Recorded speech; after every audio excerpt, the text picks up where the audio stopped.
Bonjour à tous et bienvenue dans ce podcast Nutrimuscle numéro 5 avec Michael Gundil où l'on va poursuivre notre discussion sur les nouveaux produits et notamment le glycérol qui vient d'être lancé en groupe de test. On va donc expliquer l'histoire de ce complément et la différence entre les formes de glycérol en vente sur le marché. On parlera aussi des nutri-arômes dont le groupe de test vient de se terminer et qui vont arriver très bientôt, ainsi que d'un complément fabriqué par Kaneka qui nous intéresse. Et donc on voulait parler d'un autre produit qui est sur les rangs aussi, là, c'est le glycérol. Alors le glycérol, c'est bien qu'on en parle parce qu'on arrive dans l'été. Typiquement, le glycérol, c'est un alcool qu'on retrouve dans les aliments gras, qui est aussi produit naturellement par l'organisme. Et c'est quelque chose qui avait été utilisé assez souvent.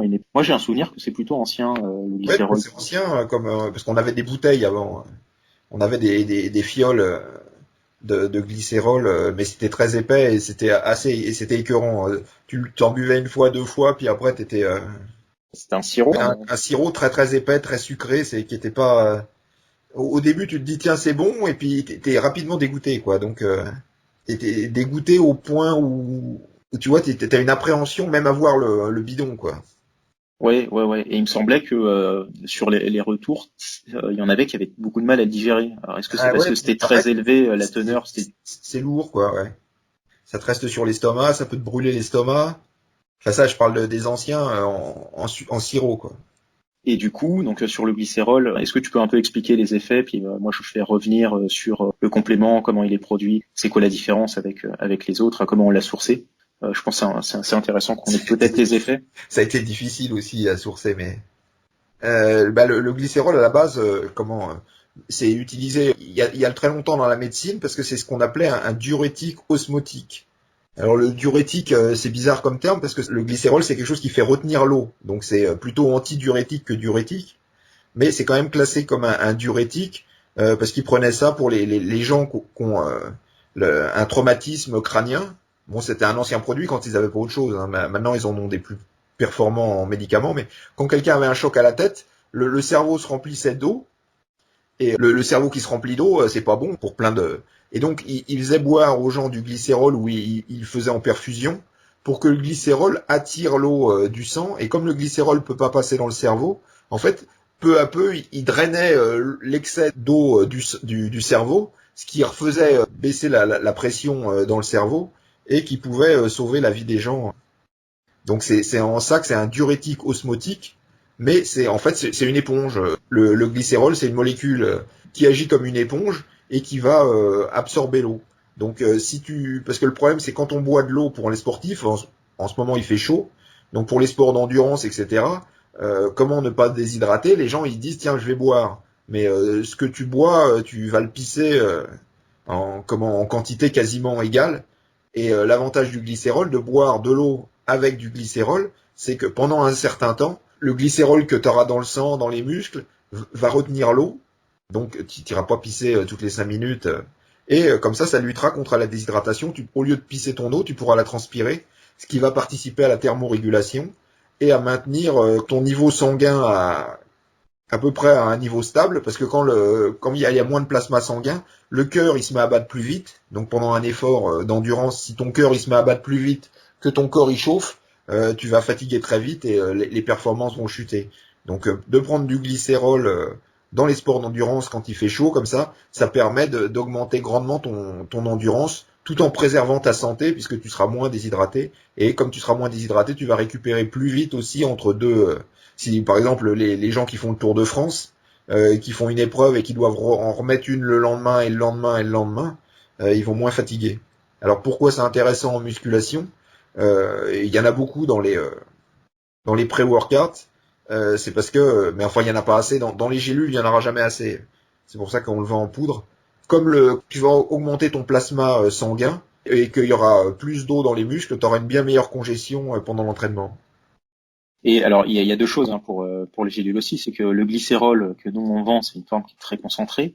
Donc le fournisseur, c'est Glanbia, c'est du glycéromax, donc qui est tiré à 65% de pureté. 60% dans le dernier podcast, mais en fait c'est 65. Parce que on a sauté une étape dans le glycérol. On a dit le premier glycérol, c'était un sirop, et après il y a des gens qui ont réussi à vendre de la poudre. C'est ça.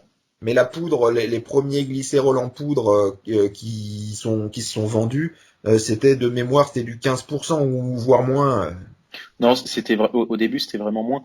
En fait, disons qu'on a une problématique industrielle sur la mise en gélule, c'est que il est tellement concentré, donc à haute teneur, on a un pourcentage qui est assez puissant, donc à 65%. C'est que quand il est mis en gélule, et comme nous dans nos mises en gélule, on va pas mettre d'agents stabilisants ou d'anti-agglomérants, etc. C'est que en fait la gélule, elle va plus ou moins se liquéfier au contact du glycérol. Donc on avait fait des tests de mise en gélule, mais là ma boîte, elle est toutes les gélules, elles se sont collées entre elles et le truc, c'est pas possible. Donc c'est pour... Glambia, ils disent de rajouter encore en fait, de baisser la concentration du glycérol pour le mettre en gélule seule, et faut la baisser vraiment beaucoup pour la mélanger avec de l'arginine et autres, ce qu'on trouve dans les pré-workouts classiques. Donc méfiez-vous s'il y a du glycérol. Enfin, vous croyez avoir du glycérol dans votre pré-workout, c'est écrit sur la bouteille, mais en réalité, il y en a très très peu. C'est-à-dire que t'en as certains qui vendent effectivement dans des mélanges, donc en gélule, du glycéromax, sauf que t'as pas la concentration réelle du glycéromax à 65%, parce que effectivement en bon fabricant, Glambia il en produit en très bonne qualité, mais il va aussi t'aider dans ta problématique pour la mise en gélule. Et si tu veux du glycéromax dans tes gélules, eh ben tu dois réduire la concentration en ajoutant une substance forcément qui te propose aussi à l'avance. Donc tu as quand même du glycéromax officiel, parce que c'est vraiment ce qu'il y a dans ta gélule, mais comme tu peux pas le mettre autant concentré, parce que sinon ça va absorber toute l'humidité et ta gélule elle va devenir liquide, etc. Finalement tu dois diminuer par toi-même la concentration pour que tu te retrouves. Pourquoi la plupart des compléments ils sont dosés entre 1, 2, 3, 5, 15, 20%, encore 20% je crois pas. C'est parce que c'est à partir de cette concentration-là que tu as plus ce souci d'humidité ou de problèmes d'eau finalement avec ta gélule. Donc en réalité, tu peux en avoir moins que 2 fois en poudre. C'est ça. Mais comme tu peux écrire que c'est du 100% glycéromax, donc tu sauras pas vraiment combien il y en a, quoi. Mais ouais. s'il y en a dans vos gélules, ne comptez pas dessus pour qu'il y en ait beaucoup, et 2 pour avoir le moindre effet. Alors c'est un gage de qualité, mais effectivement il y en a qui vont utiliser le nom de marque parce qu'ils peuvent l'utiliser. C'est toujours trompeur. Donc même si tu as des produits de qualité, forcément si tu fais des mélanges, tu rajoutes des choses pour déjà diminuer les quantités pour pouvoir le mettre en gélule. Tu as toujours un produit de bonne qualité, mais qui va être disons meilleur que le générique ou que du monostéréate de glycérol par exemple. Alors que en fait, du coup dans ta gélule, la composition, il y en a vraiment pas beaucoup. Mais c'est toujours c'est du marketing. Donc méfiance avec le glycérol.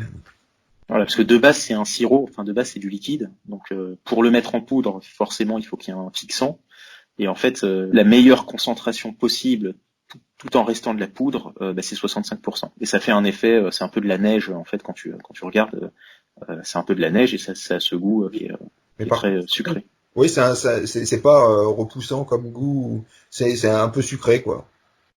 C'est ça. Donc on peut le rajouter directement dans sa bouteille, ou c'est pas écœurant. C'est ça l'innovation qu'a apporté Glambia, c'est d'avoir une très haute concentration et sans que ce soit écœurant. C'est ça. Ils ont une pureté finalement. Ils arrivent à avoir quelque chose qui est très pur et du coup qui a effectivement plus ce goût écœurant qu'avait le sirop et qui est beaucoup moins agressif aussi au niveau de la digestion. Il faut toujours faire attention avec ce genre de... Quand on commence une complémentation avec des nouveaux compléments alimentaires, on commence toujours par des petites doses avant de pouvoir... Il faut toujours que le corps s'habitue si c'est quelque chose qu'il n'a pas l'habitude d'avoir. Donc il faut pas commencer en prenant une cuillère à soupe de glycérol dès le début. Il y a toujours il faut toujours s'y faire donc petit à petit avant de pouvoir... Ça peut très bien se passer, puis on monte graduellement. La plupart du temps, ça se passe bien, mais il faut mieux être prudent quand même. Et de monter graduellement. C'est ça. Donc, 65%, il n'y a pas plus, c'est ça qu'il faut dire. Même s'il y en a qui vous vendent du glycérol 100%, ça n'existe pas. Non. Parce que même dans le liquide, je suis sûr qu'il n'y avait pas 100% de glycérol. Je doute aussi. Hein.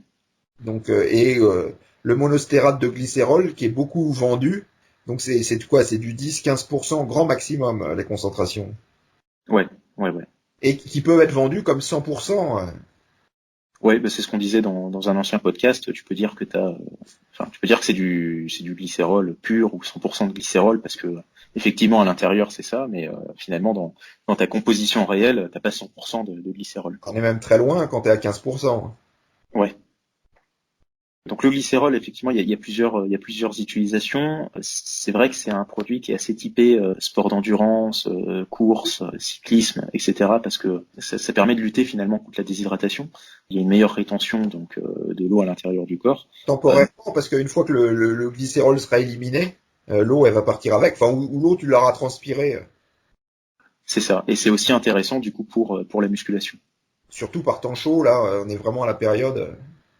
Exact. Donc ça c'est un produit. On est en cours. On va aussi faire un groupe de tests. Donc on a beaucoup de nouveautés qui arrivent en même temps parce que il y a toute la période déjà de sourcing, etc. qui se fait. Donc c'est des choses qu'on va pouvoir lancer dans pas mal de temps. Sur le groupe de test, peut-être qu'il sera un petit peu plus long celui-là parce qu'il faut que ceux qui n'en consomment pas, il faut qu'ils s'habituent finalement à en consommer avant de vraiment pouvoir avoir ces effets. Et pour l'anecdote, ça fait des années que j'essaye d'en avoir, parce que j'écoutais un podcast une fois où il y avait un chercheur qui disait, voilà, il y a Glambia qui vient de mettre au point, alors ça fait plusieurs années, ça fait au moins 5-6 ans, Glambia vient de mettre au point du glycérol en poudre, c'est nouveau, et puis on a fait des recherches, c'est bien, etc. Bon. Alors je contacte Nutrimus, le patron à l'époque, je lui dis faut que tu contactes Glambia, ils ont du glycérol en poudre, demande des échantillons. Et il avait contacté le commercial de chez Glambia, qui a dit mais qu'est-ce que vous racontez, on n'a jamais eu ça, ça n'existe pas. Et puis tous les 3 mois, je lui disais recontacte Glambia, mais non, ça n'existe pas, vous rêvez, on a eu un mal fou. Enfin, je pense savoir pourquoi, mais c'est pas parce que ça avait été interdit, enfin ça n'avait pas été considéré comme Ouais, non, mais Glambia, le commercial de Glambia connaissait même pas ses produits, quoi. Ah, Non, ok. après, il y a l'anecdote des contrôles antidopage, c'est quand ils ont fait des contrôles antidopage, euh, ils se sont aperçus que tous les mecs prenaient des diurétiques pour pisser beaucoup et diluer fortement la concentration d'urine, et pour essayer de tellement diluer les produits dopants que ça passait pour passer clean au contrôle antidopage. Donc les contrôles antidopage, ils se sont dit bon, on va interdire tous les diurétiques. Donc le gars, ils avaient dû appeler un stagiaire en disant hey gars, tu nous recenses tous les diurétiques en médicaments et on les met sur la liste. Le glycérol, c'était un diurétique osmotique. Donc qui fait exactement le contraire, qui empêche de pisser paradoxalement, malgré, comme j'ai dit, c'est juste parce que ça retire l'eau du cerveau quand on en a trop. Quand on en a pas trop, tu vas pas perdre ton eau du cerveau et ton cerveau va pas se déshydrater. Mais c'était pour les gens qui ont eu un gros choc à la tête. Et donc c'était classé comme un diurétique osmotique. Et le gars, il avait pris tous les diurétiques, osmotiques, pas osmotiques, etc. Et ils avaient mis il l'avait mis dans les produits interdits parce que c'est diurétique, alors que, comme on l'a vu, c'est vraiment anti-diurétique, quoi. Et puis, ils se sont aperçus au bout de, je sais plus, 10-20 ans, et ils l'ont retiré en 2018. En fait, c'est pas parce que c'était sur la liste que t'avais pas le droit de le prendre si t'étais pas. Puis, en fait, il a jamais été testé réellement. Parce que Ouais. comme le glycérol, t'en produis, suffit de faire fondre un peu tes graisses et tu produis du glycérol. C'est très difficile de savoir si t'as pris du glycérol ou si c'est du glycérol naturel. C'était juste. Et puis ça devait longtemps qu'il devait savoir que ça aurait jamais dû être sur la liste, que c'était juste par une erreur que ça avait été mis là. Donc c'est absolument pas dopant. C'est encore moins masquant de quelques produits dopants que ce soit. C'est juste un gars qui était un peu étourdi, quoi. Qui a fait une erreur, qui savait pas ce que c'était. Ben non, il savait pas du tout ce que c'était, comme c'était écrit diurétique. Allez hop. Enfin, c'était interdit, mais enfin, on dit c'était interdit, mais c'était interdit pour le milieu olympique, hein, Voilà, enfin, pour les produits, ceux qui avaient des tests antidopage. Enfin, c'était sur les listes. Après, je te dis, c'était interdit, ça m'étonnerait qu'ils le testent, surtout quand ils se sont aperçus que c'était une grosse connerie, quoi. Ouais, ouais. Ils vont pas en plus tester un truc. T'imagines le mec, le pataquès que ça aurait fait, un gars qui était positif au glycérol, parce que le gars portait plainte, et là, fallait que le comité olympique, ils expliquent pourquoi un truc antidiurétique était classé dans les diurétiques et aurait dilué l'urine. Là, Ouais. il y aurait eu de la transpiration. Ouais, ça aurait été compliqué. Donc le glycérol, on a réussi en fait à trouver ce glycérol donc de Glanbia. Le commercial de Glanbia a fini par regarder. Je te jure, le mec, il répondait, à chaque fois, il m'envoyait les mails. Mais le mec, il disait, mais non, ça n'existe pas, on n'a jamais ce produit. Mais je lui dis, si, comment si, non, non, non, non. Ah, une fois qu'on dit non, c'est dur de revenir. Ouais, pareil pour les machines de muscu, il y en a, pareil. Sauf que si tu leur apportes la photo, les mecs, ils sont mal. Mais moi, Ouais. j'ai des machines, les mecs, ils me disaient, mais non, non, non, on n'a pas du tout ça au catalogue. Non, non, non, non, ça n'existe pas. Puis tu leur montres la photo. Alors là, il y a un grand moment de. Mais enfin bon. Enfin, toujours pour l'anecdote, on a eu beaucoup de mal à. Exactement. Et du coup, on a réussi, et c'est quelque chose qui va bientôt sortir et qui a plutôt des bons effets. Il y a une période d'adaptation, mais qui a plutôt des bons effets, et c'est assez intéressant justement. C'est vrai, en été c'est pas mal, mais je pense que tout au long de l'année, Ceux qui ont peur de la rétention d'eau, il faut préciser que comment les culturistes ont utilisé ça à un moment quand justement les diurétiques étaient testés, ils utilisaient le glycérol parce que la rétention d'eau, elle se fait dans le sang et dans les muscles et ça pompe l'eau que tu as entre les muscles et la peau. Donc tu parais plus sec, plus veineux, tes muscles sont plus gros parce que tu as déplacé de l'eau. En fait, tout ce que fait le glycérol, il t'empêche de pisser ton eau et il la déplace dans ton sang et dans tes muscles, donc tu parais plus gros, plus. C'est pour ça que ça t'aide à congestionner. c'est quelque chose que tu utilises justement pendant l'entraînement, parce que ça te permet de déplacer les masses d'eau à l'intérieur du corps justement pour l'exercice. Je sais pas si c'est pertinent de l'utiliser en dehors de l'entraînement. Ouais, enfin aussi pour paraître, si tu veux paraître plus veineux, je sais pas, pour une raison X ou Y. Ouais, mais il faut quand même que tu fasses faut quand même que le muscle soit sollicité pour qu'il y ait le déplacement. Je sais pas, mais bon, ouais, non, mais c'est pour ça que c'est plus volontiers utilisé en pré-workout, voire pendant l'entraînement, si vraiment l'entraînement il est long, quoi. Ouais, parce qu'il y a quand même un temps avant que ça puisse être assimilé. Enfin, ouais, le temps que ce soit assimilé pour que ça marche, quoi, parce que ça ne marche qu'une fois que c'est dans le sang. Et puis après, bah, le glycérol, tu l'urines, et puis s'il a vraiment fait chaud, la rétention d'eau, tu l'as transpiré, ou sinon tu vas uriner ton eau. Mais les C'est gens ça. qui font de la rétention d'eau naturellement, et ça va pas être cumulatif, ils vont se retrouver avec de plus en plus d'eau, et tu vas te retrouver comme une barrique. C'est vraiment très temporaire, juste le temps de ton effort, quoi.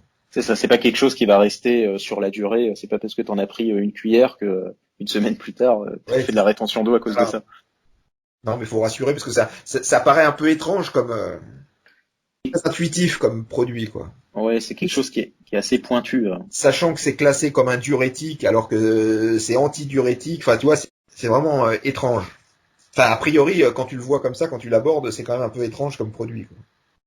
Et c'est sûr. On va bien le détailler dans les fiches produits. Donc pour ceux qui sont intéressés par ce complément, Et puis on qui vous seraient un peu perdus par les explications, ils pourront lire à tête reposée. la fiche produit relative à ça. Donc voilà pour un produit pareil qui devrait arriver bientôt. Voilà, il y a les arômes aussi qui arrivent. Hein. On a fini le groupe de test est fini, donc on a envoyé le questionnaire donc sur les nutri-arômes, sur la composition. Donc pour rappeler, on utilise alors pour le chocolat, on est sur du cacao bio, maigre dégraissé. Donc ça sera l'arôme biologique de la gamme. On n'a pas le logo bio parce qu'on met du sucralose dedans et du coup on peut pas le labelliser bio, mais c'est pas très grave. Et sur les autres, c'est des arômes de chez Robertet, donc qui sont naturels. Beaucoup de personnes nous ont posé la question. Donc effectivement, c'est des arômes qui sont naturels, c'est extrait directement des fruits. Hein. Pour la fraise, par exemple, c'est une extraction de fraise. Et donc dans les arômes, on a évité de mettre de la maltodextrine parce qu'on est sur des extractions qui sont assez fortes. Il n'y a pas de sucre parce que ça sert à rien d'avoir un arôme si c'est du sucre. Enfin, l'idée c'est c'est le but c'est un peu comme tous les édulcorants qui sont à 98% composés de sucre. Tu te dis mais il y a quelque chose qui va pas. Si les gens s'en rendraient compte, ils seraient pas contents, quoi. C'est généralement le sucralose que tu trouves en magasin. Ils peuvent. En fait, c'est un problème qui est assez simple, c'est que c'est tellement puissant que pour le consommateur, pour que ça soit une prise facile, t'es obligé de rajouter quelque chose. Donc Oui, chez Nutrimus, quand on l'apure à 100%, pourquoi du sucre? C'est ça qui me, tu vois. c'est parce que les gars ils savent pas trop. Ouais, non, mais si tu prends un édulcorant, c'est pour éviter le sucre.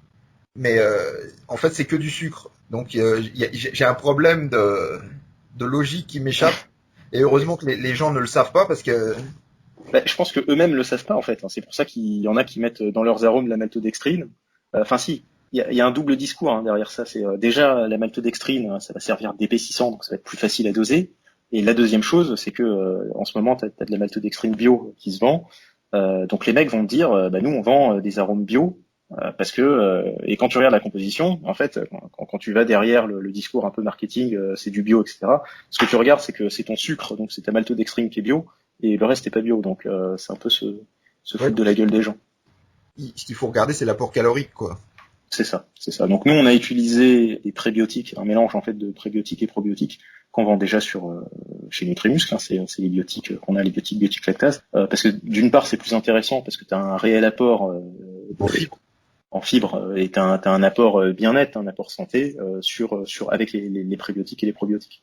Donc c'est beaucoup plus intéressant d'épaissir finalement ton mélange avec ça, parce que ça te permet d'avoir déjà une meilleure assimilation aussi sur les prébiotiques et les probiotiques qui sont contenus dedans et dans ce que tu vas mélanger. Tu vois, on dépasse un peu le monde de la protéine, mais c'est pour que ça soit utilisable vraiment pour tout le monde et qu'en plus de se faire plaisir avec des arômes, bah, t'as pas un sucre pour épaissir, mais t'as vraiment, il y a une réflexion qui s'est faite derrière la concentration, derrière le mélange qu'on va faire. Oui, enfin, après, les fibres, l'avantage, c'est que tu as un effet bénéfice santé, quoi. Exactement. Alors, je sais pas si ça s'applique à l'inuline, parce qu'avant, les fibres, on comptait 0, puisqu'il y a pas d'apport calorique. Et maintenant, on est obligé de compter 2 parce qu'il y a certaines fibres qui apportent un tout petit peu de calories, et d'autres pas. Donc, dans le doute, officiellement, tu es obligé de compter 2, mais réellement, ça t'apporte pas de calories, quoi. Alors, je sais pas si l'inuline tombe là-dedans ou non. Oui, nous on a décidé si, on a quand même sur les étiquettes des produits finis, on a mis les calories de l'inuline dedans. Mais bon, il y a peu de chances que ça apporte la moindre calorie. Et au contraire, l'avantage des fibres, c'est que comme c'est un peu, ça demande un effort digestif, ça consomme des calories au lieu d'en apporter. Après, sur une composition nutritionnelle, par exemple, pour 2-3 grammes, au niveau de ta valeur calorique, tu as 4 calories, hein, dont 2 grammes de fibres sur 2-3 grammes. Et l'avantage de l'inuline par rapport à la maltose, c'est que ça fait pas bondir ton taux d'insuline. Exactement. Et le sucralose ne fait pas bondir l'insuline non plus, pour ces dosages-là. Donc c'est assez intéressant. C'est vraiment, voilà, c'est de rester dans cette logique Nutrimuscle qui nous est chère. Et c'est plus intéressant de faire ce genre de formulation. Et puis on a encore un autre produit, on en avait déjà parlé aussi un peu, c'est le lubiquinol de Kaneka. Lubiquinol, c'est la molécule. Kaneka, c'est la marque japonaise, c'est le fabricant. Voilà, donc lubiquinol, en fait c'est du Q10, c'est une forme avancée de Q10 qui est fabriquée par Kaneka, qui est déjà un fournisseur donc de Nutrimuscle pour la N-acétylglucosamine par exemple. Donc on va aussi avoir Q10, on va faire le lubiquinol, hein, on va faire un groupe de tests relatif à ça. C'est un complément qui est assez compliqué à ressentir les effets. C'est quelque chose qui agit plus sur la récupération musculaire et nerveuse, notamment pour aussi les sports d'endurance ou pour les sportifs donc de musculation, mais qui s'entraînent 5 fois par semaine pour pouvoir ressentir des effets sur une courte période. Plus des effets santé, en particulier sur le cœur, pour la longévité, etc., pour les gens qui feraient pas de sport. Hein. C'est ça, c'est quelque chose, ça a vraiment des effets sur le long terme et sur la santé, donc c'est pour ça que nous, ça nous intéresse grandement. Mais il y a aussi des effets qui peuvent être, on peut percevoir pour les personnes qui s'entraînent beaucoup, où là, il y a un espèce d'effet c'est pas relaxant, mais on se sent moins fatigué, il y a moins de fatigue, je pense, nerveuse et musculaire. Il y a une meilleure récupération musculaire qui se fait. Donc pour ceux qui enchaînent les entraînements journalièrement, qui vont à la salle 5-6 fois par semaine, c'est quelque chose qui peut, je pense, vraiment leur faire un effet assez rapide. Mais le problème, pourquoi il y en a pas beaucoup et c'est pas très connu, c'est que c'est assez cher. Enfin, c'est peu dire le fait que ce soit assez cher, c'est assez peu dire. C'est un produit qui est très cher. Donc c'est pour ça qu'on le trouvera très très peu. Oui, c'est quelque chose qui est très cher. En fait, il y a aussi du pas cher, mais bon, c'est comme toujours, c'est du synthétique ou du chinois, et on n'est pas sur. Il y a qu'une forme du biquinol qui est produite par Kaneka. Le reste, c'est pas du bichinol. En fait, on reste sur du Q10 ou sur de la fermentation, mais ils n'arrivent pas à avoir cette même qualité. C'est comme je le disais aussi dans un podcast, c'est comme la différence entre la glucosamine et la N-acétylglucosamine au niveau de la qualité. Surtout quand tu as de la qualité, donc par le fabricant qui fait ça, donc Kaneka, ça n'a rien à voir. Et là, c'est exactement la même chose. C'est quelque chose que le corps synthétise, mais qu'on apporte finalement en plus grosse quantité pour ses effets et régénérateurs, donc de récupération, mais aussi pour les effets long terme, notamment sur le cœur. Donc on en reparlera. Malheureusement, si c'est pas très connu, c'est beaucoup à cause du prix, quoi. Oui, c'est à cause c'est beaucoup plus connu aux États-Unis et au Japon, du coup. Qu'en Europe, c'est vrai qu'en Europe, c'est pas, il y en a qui le proposent à la vente, mais je suis même pas sûr qu'ils savent réellement ce que c'est. Donc ce sera pareil des produits qui vont arriver. Ouais, exact. Donc il y a pas mal de nouveautés en cours. C'est assez sympathique. On aura l'occasion dans d'autres podcasts d'en reparler aussi sur toute la partie nouveautés et sur les nouveaux produits quand ils sortiront. Et quoi qu'il arrive, vous allez avoir aussi les fiches produits des produits quand ils sortiront. Donc ça vous permettra un peu de lecture de lire tout ça. Et sans révéler d'autres noms, on travaille encore sur d'autres nouveautés quand même en parallèle. Il n'y a pas que ça en plus. Ça, disons que c'est les nouveautés qui vont arriver avec les groupes de tests dans le courant de l'été. Donc il y a ça, mais c'est vrai qu'il y a beaucoup plus de produits pour lesquels on n'en parlera pas tout de suite, pour laisser le petit effet de surprise, mais on a prévu pas mal de choses intéressantes qui sont en cours d'évaluation et de tests, dont un produit potentiellement très intéressant qui sortira cette année probablement, mais on est en train de tester. Et c'est la fin de ce petit podcast, on espère que vous l'avez apprécié. Le prochain sera assez intéressant, on va replonger en fait dans les processus de production des fabricants et les différents pièges à éviter pour le consommateur et nous-mêmes qui devons faire attention à plusieurs choses, à plusieurs paramètres afin d'obtenir une matière première de qualité. À très bientôt.